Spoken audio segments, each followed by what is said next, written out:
عیسیٰ علیہ السلام پر، تو عیسیٰ علیہ السلام بنی اسرائیل کی طرف بھیجے گئے تھے، لیکن نئی شریعت ان کو نہیں دی گئی تھی، تو یہ بات بھی پوری طرح سے منطبق نہیں ہوتی، پوری طرح سے اپلائی نہیں ہوتی۔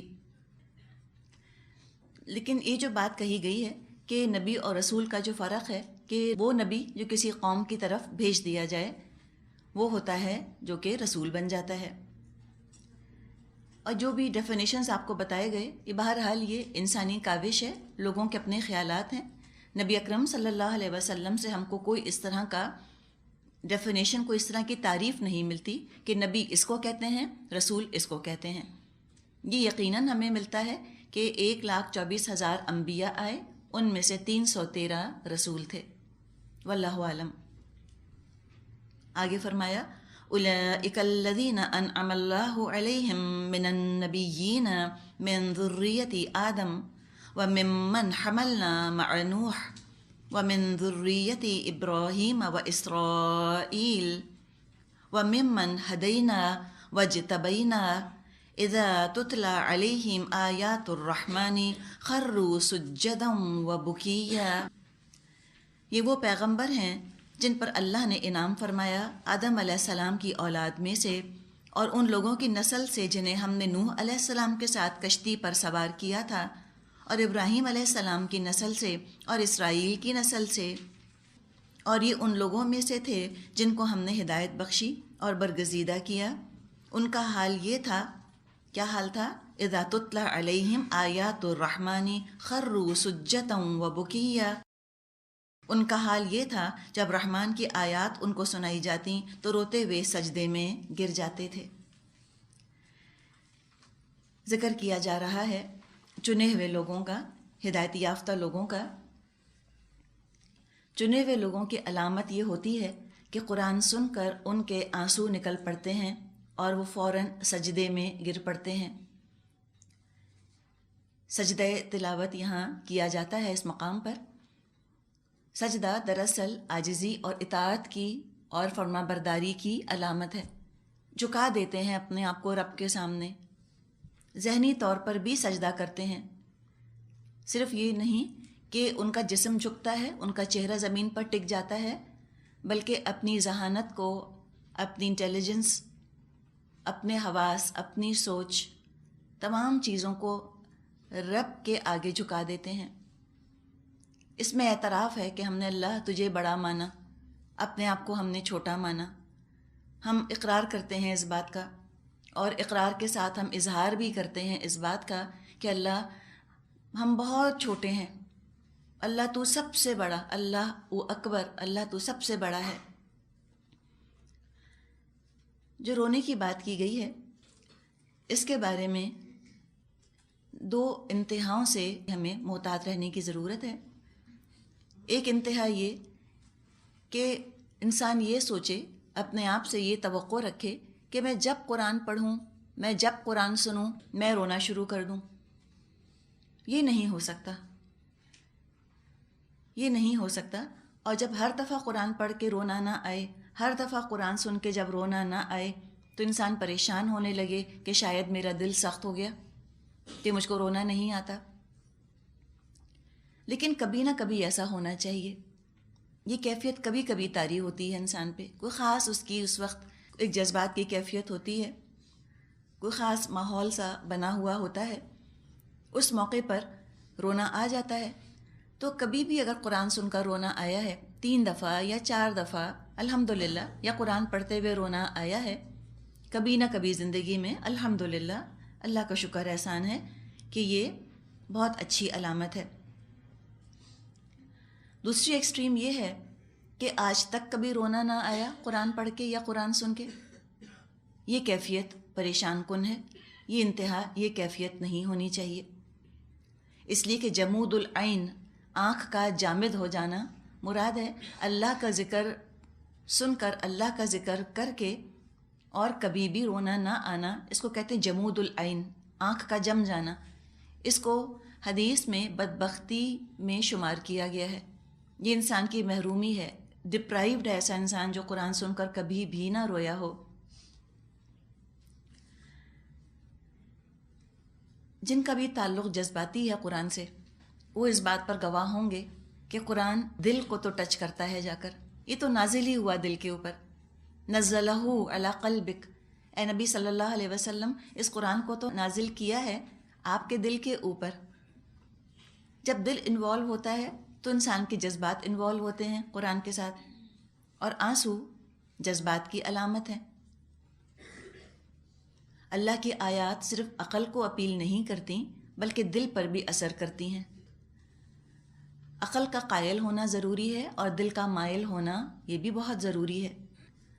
عقل اقرار کرتی ہے، عقل جھکتی ہے اللہ کے آگے، اور اس کے ساتھ ساتھ جذبات بھی انوالو ہوں، جذبات بھی ساتھ میں ملوث ہوں، تو پھر عمل پر قدم اٹھنا شروع ہو جاتے ہیں. آہستہ آہستہ ہی صحیح، لڑکھڑاتے ہوئے قدم ہی صحیح، لیکن جب جذبات ملوث ہوتے ہیں قرآن کے ساتھ پھر آہستہ آہستہ قدم اٹھنا شروع ہو جاتے ہیں. قرآن کے ساتھ روکھا پھیکا تعلق، غیر جذباتی تعلق یہ مناسب نہیں. ہم جب کسی انسان کے ساتھ بھی ایموشنلی انوالو ہوتے ہیں تو ہم جذبات کا اظہار کرتے ہیں. دو لوگ ہیں زندگی بھر قریب رہتے ہیں، لیکن ان دونوں کا اگر آپس میں غیر جذباتی تعلق ہے تو وہ ایک دوسرے سے دور رہیں گے. ہو سکتا ہے 20 سال 25 سال وہ اکٹھے رہے ہوں ایک گھر میں، لیکن جذباتی طور پہ اگر اٹیچمنٹ نہیں ہے، جذباتی تعلق نہیں ہے تو دور رہیں گے. تو روکھا پھیکا تعلق تو، ڈرائی تعلق تو دو انسانوں کو قریب نہیں لا سکتا. خالق اور مخلوق کو یہ کیسے قریب کر سکتا ہے؟ ایک دفعہ نبی اکرم صلی اللہ علیہ وسلم جب قرآن پڑھ رہے تھے تو آپ نے یہ بھی بات فرمائی کہ وَاتْلُ الْقُرْآنَ وَأَبْكُوا، قرآن پڑھو اور رو. پھر ایک دفعہ آپ نے ابو مسعود رضی اللہ عنہ سے قرآن سننے کی فرمائش کی. عبداللہ بن مسعود رضی اللہ عنہ قرآن پڑھتے چلے جاتے تھے. نبی اکرم صلی اللہ علیہ وسلم نے ایک مقام پر فرمایا حسبک حسبک، رک جا رک جا. نظر اٹھا کر انہوں نے دیکھا تو بے تحاشا آپ کی آنکھوں سے آنسو جاری تھے. تو یہ کبھی کبھار کی کیفیت ہوتی ہے، ضروری نہیں کہ ہر دفعہ یہی کیفیت ہو. اس لیے کہ دیکھیے تدبر بھی تو کرنا ہوتا ہے نا، غور بھی تو کرنا ہوتا ہے. کچھ سوچ رہا ہوتا ہے انسان، یا بعض دفعہ یاد کر رہا ہوتا ہے، تو یاد کرنے کی جب کیفیت ہو اور اس میں بے تحاشا رونا شروع کر دیں تو یاد نہیں ہوگا. جب تدبر کرنے کی ضرورت ہو اور اس میں رونا شروع کر دیں تدبر نہیں ہو سکے گا. اور جب جذبات میں ابھار ہو اور اس وقت نہ روئیں تو پھر جذبات ملوث نہیں ہوں گے. تو ہر چیز کا مناسب موقع ہوتا ہے، اس کے حساب سے انسان کا رد عمل ہوتا ہے جو قرآن کے ساتھ اٹیچ ہو. ایک دفعہ ابو بکر رضی اللہ عنہ کے زمانے میں ایک ڈیلیگیشن آیا غیر مسلموں کا، اور ان کو جب قرآن سنایا گیا تو وہ قرآن سن کر بے اختیار رونے لگ گئے. پہلی دفعہ انہوں نے قرآن سنا تھا. ابو بکر رضی اللہ عنہ نے ان سے فرمایا کہ ہمارا بھی پہلے یہی حال ہوتا تھا، ہم قرآن سنتے تھے اور روتے تھے یہاں تک کہ ہمارے دل سخت ہو گئے. اب یہ جو وہ فرما رہے ہیں کہ ہمارے دل سخت ہو گئے، اس کو نعوذ باللہ اس سختی پر مت لے جائیے گا جو کہ کسی سخت دل انسان کا حال ہوتا ہے. یعنی اس پر ان کو افسوس ہو رہا تھا ابو بکر کو کہ اب ہم کو قرآن سن کر اتنا رونا نہیں آتا. کیوں نہیں آتا تھا اتنا رونا ان کو؟ اس لیے کہ بہت دفعہ جب انسان سن لیتا ہے تب بھی تھوڑا سا رونا اس کا کم ہو جاتا ہے. حقیقت ہے شروع میں قرآن سن کے بہت زیادہ رونا آتا ہے، اور اس کے بعد رفتہ رفتہ جب ریپیٹڈلی آپ دہراتے رہتے ہیں گزرتے رہتے ہیں اس کے اوپر سے، تب بھی انسان کا رونا تھوڑا کم ہو جاتا ہے. پھر یہ ہوتا ہے کہ پہلے تو قرآن سے بس ایک لگتا ہے نا بس میں ہوں اور قرآن، یہ حالت ہوتی ہے، مجھ سے ہی بات کر رہا ہے قرآن. اس کے بعد آہستہ آہستہ جب کاموں کے اندر مصروف ہوتا ہے انسان، جب دین کے لیے بھاگ دوڑ شروع کرتا ہے تو اس کا دھیان اور چیزوں کی طرف بھی لگ جاتا ہے، تو پھر اتنا زیادہ قرآن سن کے ہو سکتا ہے کہ رونا نہ آئے. ابو بکر رضی اللہ عنہ خلیفہ تھے اس زمانے میں، اتنی بھاری بھاری ذمہ داریاں ان کے اوپر تھیں، تو اس طرح ہر وقت قرآن سن کر ان کو پہ رونا نہیں آتا تھا. لیکن ان کو رشک آیا ان لوگوں پر کہ جو قرآن سن کے اس وقت رو رہے ہیں. وہ کیفیت ہی اور ہوتی ہے دل پگلانے والی. اور عموماً یہ دیکھا گیا ہے کہ جو لوگ قرآن سن کر سمجھ کے روتے ہیں اللہ ان کا دل ہدایت کے لیے کھول دیتا ہے. بڑی خوش قسمتی ہے انسان کی کہ قرآن سن کر اس کو رونا آئے، اور اس میں نہ ان نیچرلی رونے کی ضرورت ہے بلا وجہ، اور نہ ہی اگر رونا آئے تو اس کو روکنے کی ضرورت ہے. ہم بھی ایکسٹریمز پر جاتے ہیں نا. بعض دفعہ مصنوعی طور پہ صرف دکھاوے کے طور پہ رونا یہ بالکل مناسب نہیں. اور دوسری طرف یہ کہ رونا آئے اور پھر نہ رونا کہ لوگ کیا کہیں گے کہ لو یہ روتے ہیں، اتنے ویک ہیں، اتنے ویک ہارٹیڈ ہیں کہ قرآن سن کے رونے لگتے ہیں. اس کو روکنے کی بھی ضرورت نہیں. صحابہ اور نبی اکرم صلی اللہ علیہ وسلم روتے ہوئے کبھی نہیں گھبرائے، نہ شرمائے، اور نہ کسی نے کہا کہ کیا عورتوں کی طرح روتے ہو. کوئی برائی نہیں تھی اس کے اندر. اگر رونا آتا تھا رو لیا کرتے تھے. کوئی اس میں نعوذ باللہ مردانگی کے خلاف یا مردوں کی شان کے خلاف کوئی چیز نہیں. آج ہمارے یہاں رونے کو بھی ایک ایکسٹریم پر لے جایا گیا ہے کہ کسی کو روتا ہوا دیکھتے ہیں تو ہنسنے لگتے ہیں، یا اس کو روتا دیکھ کر خود امبیرس ہو جاتے ہیں کہ یہ قرآن پڑھ کے آخر روتا کیسے ہے. تو کوئی حرج نہیں، اگر رونا آتا ہے تو انسان رو بھی سکتا ہے، لیکن دکھاوے کے طور پہ اللہ نہ کرے کہ کوئی یہ کام کبھی کرے. آنسوؤں کا ذکر کیا گیا، وہ روتے ہیں. آنسو شکر کے بھی ہو سکتے ہیں. سجدہ شکر انسان ادا کرے، اپنی نعمتوں کا احساس ہوتا ہے کہ اللہ نے مجھ کو کتنی نعمتیں دیں، تو بھی رونا آتا ہے. بعض دفعہ قرآن پڑھتے ہوئے اپنے گناہ یاد آتے ہیں تو پچھتاوے کے، ندامت کے آنسو، پچھلی کوتاہیوں پر شرمندہ ہو کر انسان روتا ہے. یہ بھی بہت اچھا ہے کہ اللہ کی طرف پلٹ آئے. یہ آنسو جو ہیں اس کے گناہ دھو دیں. خوف اور ڈر کی وجہ سے بھی رونا آتا ہے، جہنم کا حال پڑھ کر کہ اللہ اگر یہاں میں چلی گئی تو میرا کیا بنے گا، میرا کیا ہوگا. یا جب قیامت کا وہ حال ہم پڑھتے ہیں قرآن میں اور حساب کتاب کا حال پڑھتے ہیں تو واقعی بعض دفعہ رونا آ سکتا ہے انسان کو. ڈر کی وجہ سے، خوف کی وجہ سے، اللہ کے سامنے کھڑا ہونے کا ڈر انسان کو ہوتا ہے کہ کیسے جواب دیں گے، اس سے بھی رونا آتا ہے. عذاب کی آیات پڑھ کر دل دہل جاتا ہے. جب انسان ایسی کوئی چیز پڑھے جو کہ وہ عمل کر رہا ہو نیکیوں کے بارے میں تو خوشی کی بھی آنسو آتے ہیں. یا جنت کی نعمتوں کا سن کر بھی خوشی کے آنسو انسان کی آنکھوں میں آ سکتے ہیں. تو جو بھی ہو، کم از کم یہ چیزیں اللہ کی طرف لے جانے والی ہیں انسان کو. کسی بھی جذبے کے ساتھ روئے انسان، یہ سب چیزیں مبارک ہیں. اللہ کے غضب سے بچنے کی واحد جگہ اللہ کا دامن رحمت.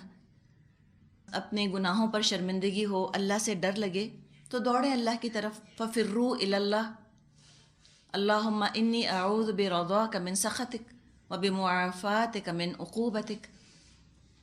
اس کے قدموں سے لپٹ کر کہیں اللہم اغفر لی، اللہ مجھے بخش دے. اور بندہ اپنے رب سے قریب ترین ہوتا ہے سجدے کی حالت میں. اللہ تعالیٰ نے فرمایا ہے قرآن میں وسجد وقترب، سجدہ کر اور قریب ہو جا. اور اللہ کا قرب حاصل کرنے کے لیے قربانی تو دینی پڑتی ہے. جب قربانی دیتا ہے انسان تو دل دکھتا ہے، ٹوٹتا ہے، بعض دفعہ آنکھوں کے راستے بہتا ہے، اپنے اعمال کی حالت پر بھی رونا آتا ہے. تو اللہ کے ساتھ انسان کا تعلق بتا دیا گیا یہاں پر. وہ روتے ہوئے گر پڑتے ہیں. اللہ کا کلام سن کر یا اللہ کا کلام پڑھ کر رنج تو ہو سکتا ہے، افسوس تو ہو سکتا ہے، خوشی تو ہو سکتی ہے، لیکن جھنجھلاہٹ نہیں ہونی چاہیے. یہ شیطان کی چیز ہے، سمجھ جائیں. اگر غصہ آنے لگ جائے اور جھنجھلاہٹ شروع ہو جائے، فوراً سمجھ جائیں کہ شیطان نے حملہ کر دیا. ہم سب کمزور انسان ہیں، ہم سب اس کیفیت کا شکار ہو سکتے ہیں، لیکن اگر پہچان ہمیں ہو گئی ہے تو الحمدللہ یہ بڑی چیز ہے. جہاں تک ہم نے اعمال کی بات کی کہ اعمال کی حالت پر رونا آتا ہے، تو اعمال میں خامیاں ہیں، وہ تو پہلے بھی تھیں. اللہ پہلے بھی عظیم تھا، صرف احساس نہیں تھا. بس بات یہ ہے، احساس نہیں تھا ہمیں کہ ہم کیا گناہ کر رہے ہیں، اللہ کتنا عظیم ہے، اللہ کے مجھ پہ کتنے احسانات ہیں.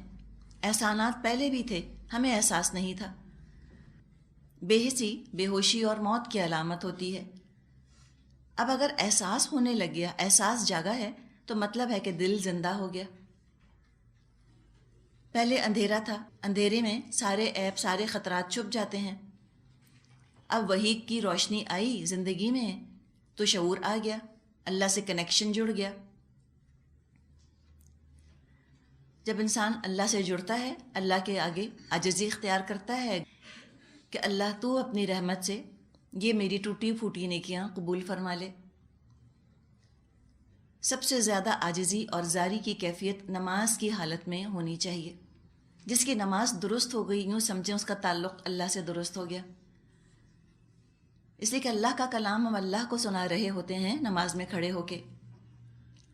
نبی اکرم صلی اللہ علیہ وسلم کے بارے میں آتا ہے کہ آپ نماز میں بعض دفعہ ایسے روتے تھے جیسے چولہے پر ہنڈیا پک رہی ہو۔ بہت بدقسمتی ہے کہ کوئی اپنی نماز ضائع کر دے۔ اب اس کا ذکر آ رہا ہے آیت 59، فَخَلَفَ مِن بَعْدِهِمْ خَلْفٌ أَضَاعُوا الصَّلَاةَ وَاتَّبَعُوا الشَّهَوَاتِ فَسَوْفَ يَلْقَوْنَ غَيًّا۔ پھر ان کے بعد وہ ناخلف لوگ ان کے جانشین ہوئے جنہوں نے نماز کو ضائع کیا اور خواہشات نفس کی پیروی کی، عنقریب وہ گمراہی کے انجام سے دوچار ہوں گے۔ اردو میں ناخلف کہا جاتا ہے بری اولاد کو۔ خلیفہ لفظ بھی اسی سے بنا ہے، خلف سے، یعنی پیچھے آنے والا خلیفہ۔ دو الفاظ ہیں، ایک ہے خلف، لام پہ سکون ہے خلف، اور ایک لفظ ہے خلف، خلف لام پر زبر ہے۔ خلف جو لفظ آتا ہے یہ عام طور پہ اچھی اولاد کے لیے آتا ہے، اور خلف لام پر سکون کے ساتھ جو لفظ آتا ہے یہ عام طور پر بری اولاد کے لیے آتا ہے، ناخلف کہتے ہیں۔ تو اوپر چنے ہوئے لوگوں کا ذکر کیا، اب بتایا کہ پھر کیا ہوا کہ اگلی جو نسلیں آئیں ان میں سے پھر ایسے لوگ آنے لگ گئے، ایسے لوگ پیدا ہونے لگ گئے کہ جنہوں نے اپنی نماز کو ضائع کر دیا، ایک لفظ میں ان کی گمراہی کی وجہ بتا دی۔ تو ہمارے لیے یہ مقام جو ہے یہ بہت سوچنے والا مقام ہے۔ اب ذاتی طور پہ ہم میں سے ہر ایک اس وقت یہ کرے کہ اپنی نماز کی کیفیت کو ذہن میں لے آئے تاکہ ہم اس سے فائدہ حاصل کر سکیں۔ اب آپ کو کچھ نہیں اور سوچنا، صرف نماز کے بارے میں سوچنا ہے۔ کب سے سوچنا شروع کرنا ہے آپ کو نماز کے بارے میں؟ کون سی کیفیت؟ جب سے اذان سنی۔ اب اپنی کیفیت کو آپ ذہن میں لے کر آنا شروع کیجئے کہ جب ہم اذان سنتے ہیں تو ہماری کیا کیفیت ہوتی ہے، اور یہ بھی سوچیں کہ ہم میں سے کتنے ہیں جو فجر کی اذان سنتے ہیں، تاکہ ہمیں ذرا سا اندازہ ہو اپنے بارے میں کہ ہم کہاں کھڑے ہیں۔ اب اس آئینے میں انشاءاللہ تعالیٰ اپنے آپ کو ہم دیکھتے ہیں۔ تصور میں آ گئی آپ کی نماز اپنی؟ میں نے اپنی نماز تصور میں رکھ لی ہے لا کر، اس میں اذان کا سننا، پھر کیا خیال آیا تھا اذان سن کے، پھر وضو کیسے کیا تھا، اور اس کے بعد پھر نماز کیسے پڑھی، پھر نماز میں کیا عام طور پہ سوچتے ہیں، یہ سب چیزیں ذہن میں رکھیے تاکہ پتہ چلے کہ کہیں ہم ان لوگوں میں تو نہیں کہ جو نماز ضائع کر رہے ہیں۔ نماز کو نہ پڑھنا، بالکل ہی نہ پڑھنا، اس میں تو کوئی شک ہی نہیں، وہ تو نماز ہی نہیں پڑھتے۔ ضائع ہونا ایک اور لفظ ہے، ضائع کا ہوتا ہے مطلب کہ کوئی کام کیا اور ضائع ہو گیا۔ ہم کہتے ہیں نا محنت ضائع ہو گئی، ہم یہ کہتے ہیں یعنی محنت کی تو تھی لیکن قبول نہ ہوئی، یعنی فائدہ نہ ہوا۔ تو یہاں یہ نہیں فرمایا جا رہا کہ لم نکو من المصلین، ایسے بھی لوگ ہوں گے، وہ تو سیدھے سیدھے جہنم میں جائیں گے۔ قیامت کے دن جہنم میں جانے والوں سے پوچھا جائے گا ما سلککم فی سقر، کیا چیز تم کو سقر میں لے آئی، کس چیز نے تم کو سقر میں ڈال دیا، یعنی جہنم میں۔ وہ جواب دیں گے قالوا لم نکو من المصلین، وہ جواب دیں گے ہم تو نماز پڑھنے والوں میں نہ تھے۔ ان کا تو معاملہ ہی مختلف ہے۔ ضائع کرنا، اس کے بارے میں ہمیں فکر کرنے کی ضرورت ہے، اس لیے کہ میرا نہیں خیال کہ ہم میں سے کوئی یہاں پر ایسا جو نماز پڑھتا ہی نہیں، اللہ نہ کرے کہ اس درجے کو کوئی چلا گیا ہو، لیکن پڑھ کر ضائع کرنا اس کے امکانات موجود ہیں۔ عبداللہ بن مسعود رضی اللہ عنہ اور کچھ لوگوں کے نزدیک اضاعوا الصلاۃ سے مطلب ہے نماز کو وقت پر نہ پڑھنا، ٹلا ٹلا کر پڑھنا۔ عمر رضی اللہ عنہ نے تمام حکومت کے اہلکاروں کو ہدایت نامہ بھیجا تھا اپنے دور میں، جس میں کہ لکھا تھا کہ میرے نزدیک تمہارے سب کاموں میں سب سے زیادہ اہم نماز ہے۔ جو شخص نماز کو ضائع کرتا ہے وہ دوسرے تمام احکام دین کو بھی اور زیادہ ضائع کرے گا۔ تو نماز کی حفاظت ضروری ہے۔ اب اپنے اوپر اپلائی کیجئے.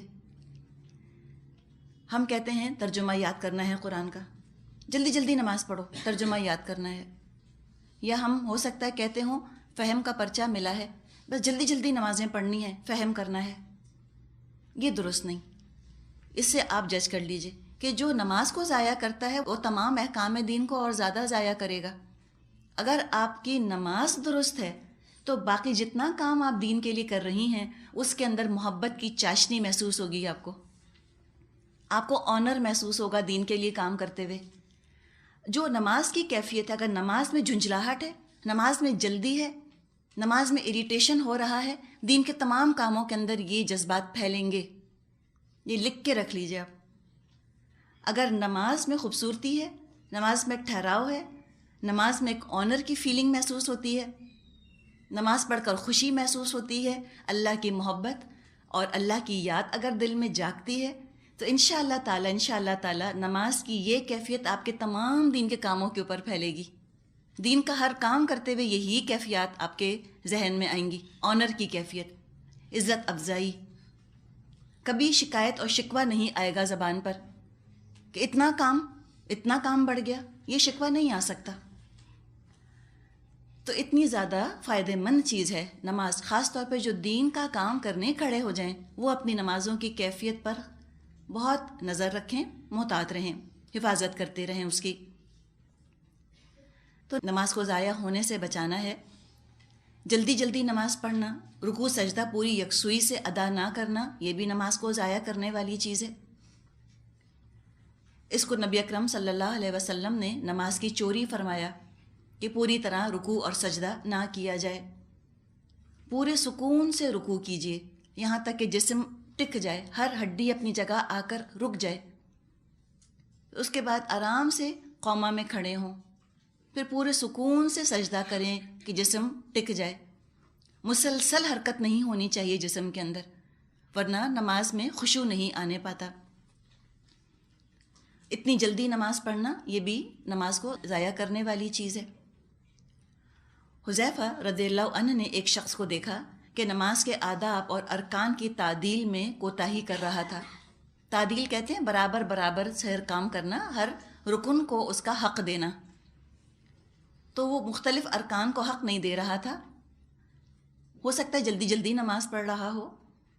حذیفہ رضی اللہ عنہ نے اس سے پوچھا کہ اگر تم اس طرح نماز پڑھتے ہوئے مر گئے تو یاد رکھو فطرت محمد یعنی دین محمد صلی اللہ علیہ وسلم کے خلاف مرو گے.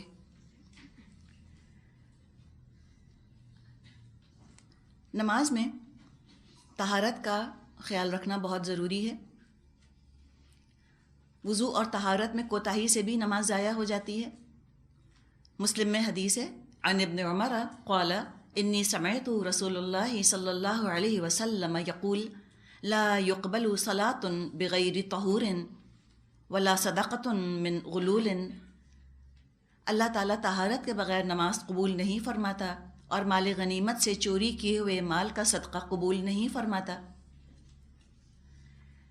سب سے پہلے اذان کی کیفیت ذہن میں لائیے. جو ہی آپ اذان سنیں اب کاموں کو سمیٹنا شروع کر دیجئے.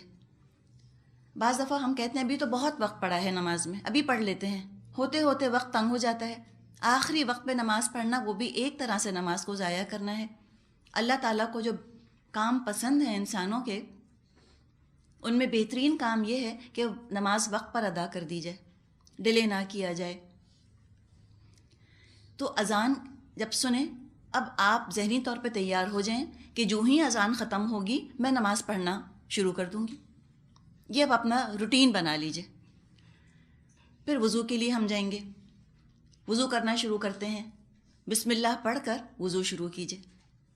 عبادت سمجھ کے کہ میں یہ عبادت کر رہی ہوں، مجھے تو ایک ایک قطرے پر اجر ہے اور ایک ایک اعضاء جو میں اپنا دھو رہی ہوں اس پر میرے لیے اجر ہے. ہم کہتے ہیں نا کہ اجر تو شروع ہوگا جب ہم نماز شروع کریں گے. اس کو اجر سمجھیں، یہ بھی بڑا عبادت کا کام ہے. یہ پری ریکویزٹ ہے عبادت کی، وضو کرنا. اب وضو کر رہے ہیں اس میں اپنے ذہن کے اندر آپ سوچ لیجئے کہ اب مجھے اللہ کے سامنے کھڑے ہونا ہے جا کر. اس کو ذہن میں لائیے کہ میں اپنے رب کے سامنے کھڑے ہونے والی ہوں. کیا چیز ہے جو اس خیال کو ذہن میں آنے سے روکتی ہے؟ ہم وضو میں ڈسٹریکٹڈ کیوں رہتے ہیں؟ کم ہی ہیں جو کہ ہم وضو کرتے ہوئے اللہ کے بارے میں سوچتے ہوں کہ مجھے اللہ کے سامنے کھڑے ہونا ہے. آپ میں سے کوئی بتائے گا کہ کیا چیز ہے جو وضو میں ہمیں ڈسٹریکٹ کرتی ہے، ہماری توجہ بھٹکا دیتی ہے؟ جو چیز انسان کو ہو سکتا ہے ڈسٹریکٹ کرے، وہ اپنی شکل سامنے آئینے میں دیکھنا ہو سکتا ہے ایک چیز ہو. عام طور پہ باتھ رومس کے اندر، واش رومس میں، واش بیسن کے سامنے بڑے بڑے شیشے لگے ہوتے ہیں نا. اب وضو ہم نے شروع کیا، اب جب منہ دھویا، اب اپنے آپ کو دیکھا، یہاں دیکھا، اچھا. اس کے بعد اب یہ فکر کہ اچھا اب اسکن ڈرائی ہو جائے گی نا، فوراً وضو کر کے کریم لگا لینی چاہیے مجھ کو. اب وہ دھیان کہاں چلا گیا؟ پھر اس کے بعد جب بالوں پہ ہاتھ گیا، شیمپو ہی نہیں کیا، اتنے آئلی ہو رہے ہیں نا. اب وہ دھیان کہاں چلا گیا؟ وہ شیمپو دماغ میں آ گیا. اس کے بعد کان صاف کیا کہ اچھا پتہ نہیں وہ بندے وہ لاکر سے نکالنے، وہ پتہ نہیں کب نکال کے لاؤں، شادی آنے والی ہے وہ سیٹ یا کوئی بھی اور چیز. اچھا وہ فلاں چیز میں نے کان میں پہنی تھی، کہاں رکھ دی اتار کر؟ وہ لے گئی ہوگی نوکرانی، نظر نہیں آئی مجھ کو 5 دن سے. اب دھیان کہاں چلا گیا؟ تو اس طرح دھیان بھٹکتے ہیں بعض دفعہ. تو ایک چیز کہ اگر ہم اپنی شکل نہ دیکھیں آئینے میں وضو کرتے ہوئے، ہو سکتا ہے اس سے اللہ پر ہماری توجہ مرکوز ہو اور اپنی ذات سے ہٹے. اور بھی کئی چیزیں ہو سکتی ہیں. ایک چیز یہ بھی ہو سکتی ہے 2 منٹ آئینہ نہیں دیکھیں گے تو کیا قیامت آ جائے گی؟ مت دیکھیں تھوڑی دیر کے لیے شیشہ، اور بس اللہ ہی پر توجہ رکھیں، اس سے بھی انشاءاللہ تعالیٰ فرق پڑے گا. تو نماز جنت کی کنجی ہے. چابی کتنی پریسائز ہوتی ہے، ایک دانہ بھی اگر چابی کا کم ہو تو تالا نہیں کھلتا. تو نماز بہت سٹرکچرڈ ہے، بالکل ایگزیکٹ فالو کرنا ہے نماز کو اسی طرح، اور وضو کو بھی بہت اچھی طرح سے کرنا ہے. کیا وجہ ہے نمازیں ضائع کیوں ہوتی ہیں؟ فرمایا انہوں نے نمازیں ضائع کی واتبعوا الشہوات، اور شہوات کی، خواہشات کی پیروی کی. فلاں جگہ جانا ہے، جلدی جلدی نماز پڑھ لیں. بعض دفعہ لوگ کہتے ہیں جلدی سے نماز پڑھ کر آتی ہوں، پھر آرام سے باتیں کریں گے. تو آرام سے نماز پڑھیں اور آرام سے باتیں کریں، دونوں چیزیں بھی آرام آرام سے ہو سکتی ہیں. یا میچز، ایک تو زمانہ تھا کہ اللہ کا بڑا فضل تھا کہ کبھی کبھی کوئی میچ آیا کرتا تھا، اور اب تو پورے سال میچز چلتے ہیں، اور ہر میچ ایسے دیکھا جاتا ہے کہ لگتا ہے کہ اس کے بعد میچ نہیں آنا، اور اس بال کے بعد اگلی بال نہیں ہوگی. ایک بال اگر مس ہو گئی تو بس وہ تو لگتا ہے کہ کیا ظلم ہو گیا ہمارے اوپر کہ ہم کو ایک بال نہیں دیکھنے دی. اب اس میں نماز کا وقت تو آئے گا، نمازیں سسپینڈ تو نہیں ہو جائیں گی کرکٹ میچ کی وجہ سے یا ٹینس کی وجہ سے. تو اب میچ آ رہا ہے، اب انہوں نے ٹی بریک دی ہوئی ہے بیچ میں، یہ پانی کا وقفہ ہے، اب اس میں نماز پڑھنی ہے. اور جب نماز پڑھ رہے ہیں اس میں تو پھر دعا کہ کوئی آؤٹ نہ ہو جائے، کوئی باؤنڈری نہ ہو جائے. جلدی جلدی نماز پڑھی، پھر دوڑ کی ٹی وی کے سامنے کھڑے ہو گئے آ کر. تو اس طرح کا نماز پڑھنا، اس میں اللہ کی طرف دھیان کہاں جائے گا؟ کوئی روح ہے ہی نہیں. تو یا اس طرح پڑھنا، وہ بھی خواہشی کی وجہ ہے، یا یہ کہ بعض دفعہ شیطان ایک اور زاویے سے حملہ کرتا ہے. وہ یہ کہتا ہے کہ نماز آرام سے پڑھنا، دیکھو جلدی نہیں کرنا. تو وہ کہتا ہے پہلے کام نمٹا لو سارے، پھر آرام سے نماز پڑھنا. تو آرام سے کھانا پکتا ہے، سالن ڈیکوریٹ ہوتا ہے، آرام سے سیلڈ ڈیکوریٹ ہوتی ہے، پوری میز آرام سے لگتی ہے، سب آرام سے ہوتا ہے. یہ آرام آرام میں نماز کا وقت تنگ ہونے لگتا ہے، پھر مارا مار نماز پڑھی جاتی ہے. تو نماز کا ضائع کر دینا یہ جہنم میں داخل کرنے کے لیے کافی ہے. کتنے افسوس کی بات ہے کہ پڑھی اور ضائع ہو گئی، محنت کی اور محنت ضائع ہو گئی. تو جتنا وقت لگائیں اس کو بھرپور انویسٹ کریں، بار بار اپنے دماغ کو نماز کی طرف لے کر آئیں کہ مجھے اب کچھ نہیں سوچنا. خیالات آئیں اور بس نکل جائیں، ڈیرا نہ جمائیں دماغ کے اندر. تو جس طرح کا ہمارا نماز میں رویہ ہوتا ہے، وہی خیالات، وہی رویہ باقی زندگی میں بھی پھیلے گا. اور جیسی ہم زندگی گزار رہے ہوتے ہیں، جو ہماری زندگی کی مصروفیات، ہماری ہابیز ہوتی ہیں، جو زندگی میں ہمارا رویہ ہوتا ہے، وہ نماز پر اثر انداز ہوتا ہے. اگر کوئی کثرت کے ساتھ قرآن پڑھتا ہے، احادیث پڑھتا ہے، اللہ کے بارے میں چلتے پھرتے بھی سوچتا رہتا ہے، یذکرون اللہ قیاما وقعودا وعلی جنوبہم، تو نماز میں اللہ کو یاد کرنا آسان ہوگا، اس کی نماز اچھی ہوگی. کوئی باقی زندگی میں اللہ کو یاد ہی نہیں کرتا، نام ہی نہیں لیتا اللہ کا، شیطان کے پیچھے ہی چلتا رہتا ہے، وہ جا نماز پر کھڑا بھی ہوگا، آ کر نماز پڑھنے کے لیے تو وہی شیطانی خیالات دماغ میں گھومتے رہیں گے.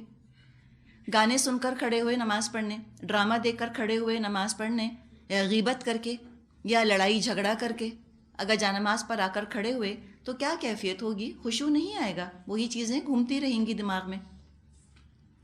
تو بڑی وارننگ ہے یہاں پر کہ نماز ضائع نہ کرے انسان، اور ایسی خواہشات کی پیروی شروع نہ کر دے کہ پھر نمازیں ضائع ہونے لگ جائیں.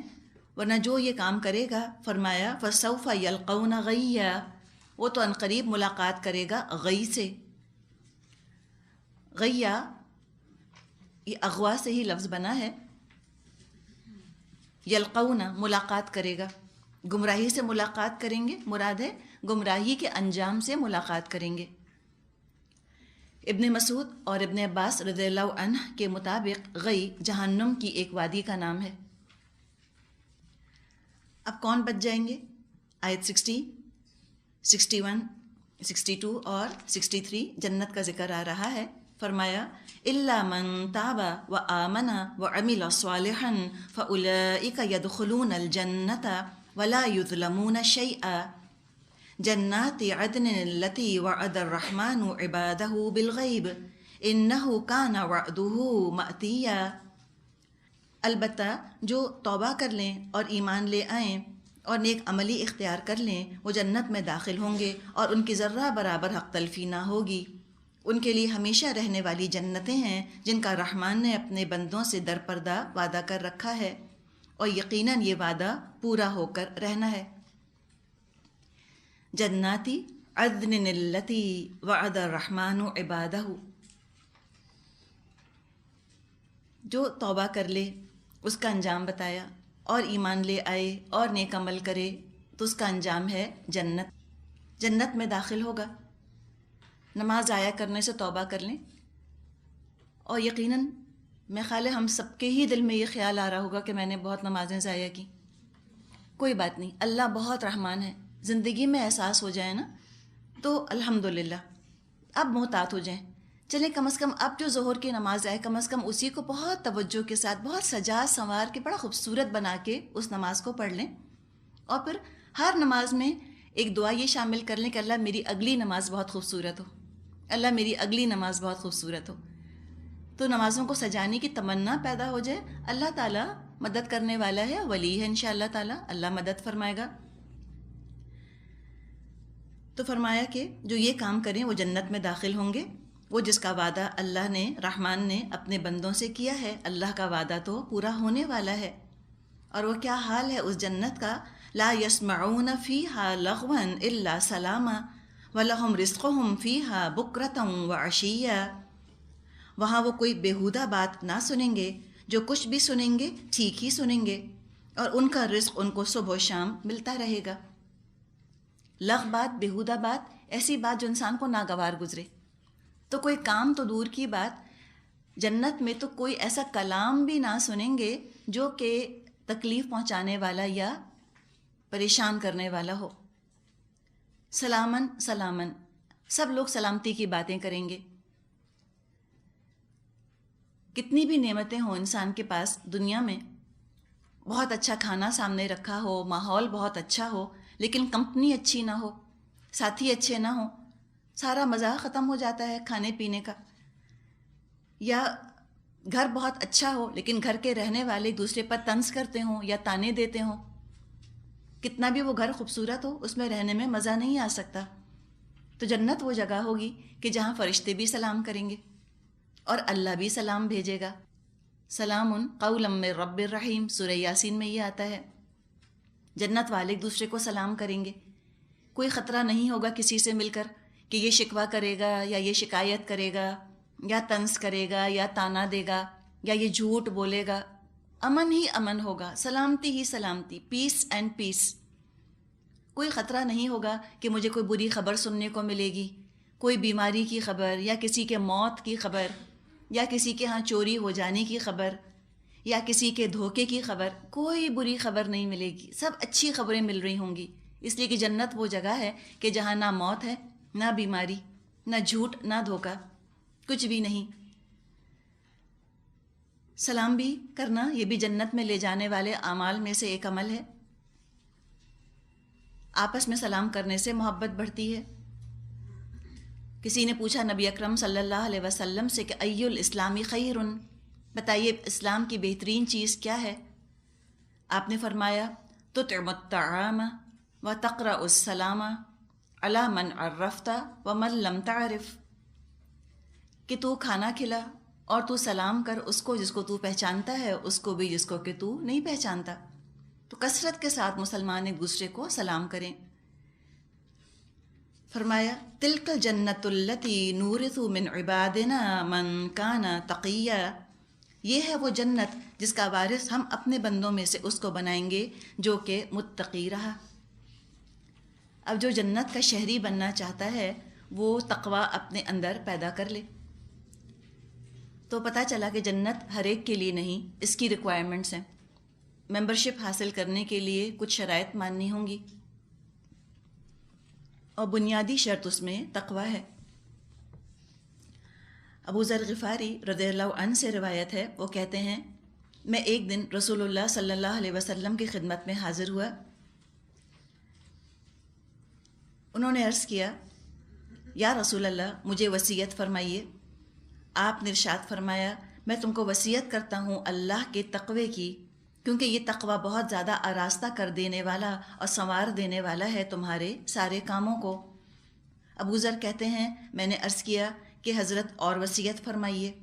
آپ نے ارشاد فرمایا تم قرآن مجید کی تلاوت اور اللہ کے ذکر کو لازم پکڑ لو، کیونکہ یہ تلاوت اور ذکر ذریعہ ہوگا آسمان میں تمہارے ذکر کا، اور اس زمین میں نور ہوگا تمہارے لیے۔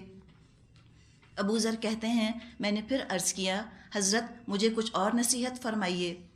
آپ نے ارشاد فرمایا زیادہ خاموش رہنے اور کم بولنے کی عادت اختیار کرو، کیونکہ یہ عادت شیطان کو دفع کرنے والی اور دین کے معاملے میں تم کو مدد دینے والی ہے۔ یہ بڑی نصیحت ہے۔ ہمیں بعض دفعہ اندازہ نہیں ہوتا کہ صرف بولنے میں کتنا وقت اور کتنی توانائی خرچ ہو جاتی ہے، اور یہ بولنا اسی میں شکوے شکایت، اسی میں غیبت، اسی میں بہت ساری برائیاں بھی آ جاتی ہیں۔ تو کم بولنا یہ بڑی چیز ہے۔ آگے حدیث میں آتا ہے ابو ذر کہتے ہیں میں نے عرض کیا مجھے اور نصیحت فرمائیے۔ آپ نے فرمایا زیادہ ہنسنا چھوڑ دو، کیونکہ یہ عادت دل کو مردہ کر دیتی ہے اور آدمی کے چہرے کا نور اس کی وجہ سے جاتا رہتا ہے۔ میں نے عرض کیا حضرت مجھے اور نصیحت فرمائیے۔ آپ نے ارشاد فرمایا ہمیشہ حق اور سچی بات کہو، اگرچہ لوگوں کے لیے ناخوشگوار اور کڑوی ہو۔ میں نے عرض کیا مجھے اور نصیحت فرمائیے۔ آپ نے فرمایا اللہ کے بارے میں کسی ملامت کرنے والے کی ملامت کی پرواہ نہ کرو۔ میں نے عرض کیا حضرت مجھے اور نصیحت فرمائیے۔ آپ نے ارشاد فرمایا تم جو کچھ اپنے نفس اور اپنی ذات کے بارے میں جانتے ہو چاہیے کہ وہ تم کو باز رکھے دوسروں کے عیبوں کے پیچھے پڑنے سے۔ اس کو بہقی میں روایت کیا گیا ہے۔ آگے تھوڑا سا مضمون بدل رہا ہے، آیت 64-65 وَمَا نَتَنَزَّلُ إِلَّا بِأَمْرِ رَبِّكَ لَهُ مَا بَيْنَ أَيْدِينَا وَمَا خَلْفَنَا وَمَا بَيْنَ ذَلِكَ وَمَا كَانَ رَبُّكَ نَسِيًّا رَبُّ السَّمَاوَاتِ وَالْأَرْضِ وَمَا بَيْنَهُمَا فَاعْبُدْهُ وَاصْطَبِرْ لِعِبَادَتِهِ هَلْ تَعْلَمُ لَهُ سَمِيًّا۔ اے محمد صلی اللہ علیہ وسلم ہم تمہارے رب کے حکم کے بغیر نہیں اترا کرتے۔ جو کچھ ہمارے آگے ہے اور جو کچھ پیچھے ہے اور جو کچھ اس کے درمیان ہے، ہر چیز کا مالک وہی ہے، اور تمہارا رب بھولنے والا نہیں ہے۔ وہ رب ہے آسمانوں کا اور زمین کا اور ان ساری چیزوں کا جو آسمان اور زمین کے درمیان ہیں، بس تم اس کی بندگی کرو اور اسی کی بندگی پر ثابت قدم رہو۔ کیا ہے کوئی ہستی تمہارے علم میں اس کی ہم پایا، اس کی ہم نام؟ اب یہاں پر یہ جو ذکر کیا جا رہا ہے اس میں خطاب کا رخ بدل گیا۔ یہاں پر خطاب تو خاص نبی اکرم صلی اللہ علیہ وسلم سے کیا جا رہا ہے، اور بیان ہے جبریل علیہ السلام کا۔ روایات میں آتا ہے، اور یہ صحیح بخاری میں روایت موجود ہے، کہ ایک دفعہ جبریل علیہ السلام 7 دن تک نہیں آئے۔ اس پر نبی اکرم صلی اللہ علیہ وسلم نے شکوہ کیا، تو اس پر انہوں نے یہ جواب دیا کہ ہم تو اپنے رب کے حکم سے نازل ہوتے ہیں، ہم اپنی مرضی سے نہیں آ سکتے۔ نبی اکرم صلی اللہ علیہ وسلم کو دراصل وحی کا شدت سے انتظار رہا کرتا تھا۔ مخالفتوں کے طوفان میں یہ آپ کا واحد سہارا تھی وحی۔ نئی نئی ہدایات، نئے نئے انسٹرکشنز آیا کرتے تھے، آپ صلی اللہ علیہ وسلم کو تسلی دی جاتی تھی، آپ کے قدم مضبوط کیے جاتے تھے، اور یہی تعلق ہر مومن کا قرآن کے ساتھ ہوتا ہے۔ جب مخالفتوں کا طوفان بڑھے، جب شیطان کے حملے تیز تر ہوں، اور شیطان حملہ تو کرتا ہی وہاں ہے جہاں اس کو نیکی کی خوشبو آ رہی ہوتی ہے، فوراً نیکی کی خوشبو پا کر وہ تیزی کے ساتھ وہاں پہنچ جاتا ہے، ہر طرح سے اڑنگے ڈالنے کی کوشش کرتا ہے۔ تو جب کبھی شیطان کا وسوسہ محسوس ہو، اور زیادہ تمسک بالقرآن، اور زیادہ چمٹ جائیں قرآن کے ساتھ، اور زیادہ اس کے ساتھ وقت گزارنے لگ جائیں، اس میں انشاءاللہ فائدہ یہ ہوگا کہ قدم جم جائیں گے، شیطان کا حملہ ناکام ہو جائے گا۔ تو نبی اکرم صلی اللہ علیہ وسلم چاہتے تھے کہ وحی جلدی جلدی آیا کرے، لیکن وحی کو تھوڑا تھوڑا نازل کرنے میں بھی اللہ تعالیٰ کی بڑی حکمت تھی اور مصلحت تھی۔ اس میں فائدہ یہ تھا کہ لوگ اس کو جذب کر سک رہے تھے، رفتہ رفتہ قرآن کا علم عمل میں ڈھل رہا تھا، اور علم کو عمل میں ڈھالنے کے لیے بہرحال وقت درکار ہوتا ہے تاکہ ایبزارپشن ہو جائے، جذب ہو جائے۔ تو یہاں پر اللہ تعالیٰ نے یہ بات ارشاد فرمائی، جبریل علیہ السلام کا قول نقل کیا کہ دیکھیں ہم جلدی جلدی نہیں آ سکتے، ہم تو اسی وقت آئیں گے جب کہ ہمارا رب ہمیں حکم دے گا۔ فرشتوں کا تو معاملہ یہی ہے، یفعلون ما یؤمرون، وہ تو وہی کچھ کرتے ہیں جس کا کہ اللہ ان کو حکم دے دے۔ تو وہی جو ہے یہ صرف شوق کا نام نہیں ہے، بلکہ اس کو عمل میں ڈھالنا ہے، وہی بڑی ذمہ داری ہے۔ تو صبر کے ساتھ وہی کو حاصل کرنے کی ضرورت ہے۔ انتظار کے بڑے فائدے ہوتے ہیں، انتظار سے بھی شوق بھڑکتا ہے۔ تھوڑا تھوڑا جب کسی چیز کے ملنے کی امید ہوتی ہے تو انسان شوق سے اس کا انتظار کرتا ہے۔ ہو سکتا ہے اکٹھی ساری وحی نازل ہو جاتی ایک ہی دفعہ میں تو اتنا شوق پیدا نہ ہوتا یا اتنا جذب نہ ہوتا۔ ایک اور حدیث بھی آتی ہے جنت ہی کے بارے میں۔ جنت میں داخل ہونے والے لوگ جو ہیں وہ کیسے ہوں گے، اس میں آتا ہے، یہ صحیح مسلم میں حدیث ہے، ابو ہریرہ رضی اللہ عنہ سے نبی اکرم صلی اللہ علیہ وسلم نے فرمایا، جنت میں ایسے لوگ داخل ہوں گے جن کے دل چڑیوں جیسے ہوں گے۔ یہ کیسی بات ہے، چڑیوں جیسے، نرم نرم ان کے دل ہوں گے نا، سختی نہیں ہوگی ان کے دل میں، غصے کی یا بدگمانی کی غلاظت نے ان کے دلوں کو سخت نہیں کیا ہوگا، سافٹ ہارٹیڈ لوگ ہوں گے۔ اسی طرح آتا ہے خوش اخلاق، تہجد گزار، کثرت سے نفلی روزے رکھنے والے، دوسروں کو کھانا کھلانے والے جنت میں داخل ہوں گے، صلہ رحمی کرنے والے جنت میں داخل ہوں گے، وضو کے بعد 2 رکعت تحیت الوضو باقاعدگی سے ادا کرنے والا شخص جنت میں داخل ہوگا، 2 یا 2 سے زائد بیٹیوں کی دینی تعلیم و تربیت کرنے اور جوان ہونے کے بعد نیک آدمی سے نکاح کرنے والا شخص جنت میں داخل ہوگا، متقی اور اچھے اخلاق والے لوگ جنت میں داخل ہوں گے، اللہ کی راہ میں جہاد کرنے والے جنت میں جائیں گے۔ تو دعا کریں کہ اللہ تعالیٰ یہ ساری خوبیاں ہم میں پیدا کر دے۔ ہم 1 یا 2 کیوں مانگیں کہ اچھا صرف مجھ کو یہ کر دے یا صرف یہ کر دے، ہم سوچتے نہیں اتنی خوبیاں مجھ میں تو نہیں آ سکتی، فجر ہی نہیں پڑتی تو تہجد کیا پڑھوں گی۔ تو اپنی محدودیت کو، اپنی کمی کو مت دیکھیں، اللہ کی لامحدود عطا اور اللہ کے دینے پر نظر رکھیں۔ ہم مانگنے والے تو بنیں، اللہ کے دینے میں کمی نہیں ہے، حقیقت ہے۔ بعض دفعہ ہم ہی ڈر جاتے ہیں مانگتے ہوئے مت ڈریں نا، اللہ سے مانگیں، خوب خوب مانگیں، انشاءاللہ تعالیٰ اللہ خوب خوب عطا فرمائے گا۔ اچھا، یہ جو بات یہاں فرمائی ہے کہ اللہ ہے رب السماواتی والارض، اور اس کا ہم نام تو کوئی ہے ہی نہیں، هل تعلم له سمیہ، اللہ کا تو کوئی ہم نام نہیں، یہ ایسی حقیقت ہے جو بیان کی جا رہی ہے جس کا کہ ثبوت تاریخ سے بھی ہم کو ملتا ہے۔ جن لوگوں نے اللہ کی ذات کے ساتھ یا اللہ کی صفات میں شرک کیا، انہوں نے اپنی دیوی دیوتاؤں کے بہت سے نام رکھے، لیکن کسی بت کا، کسی دیوی کا، کسی دیوتا کا یا کسی ولی اللہ کا لقب کبھی اللہ نہ رکھا یا کبھی رحمان نہ رکھا.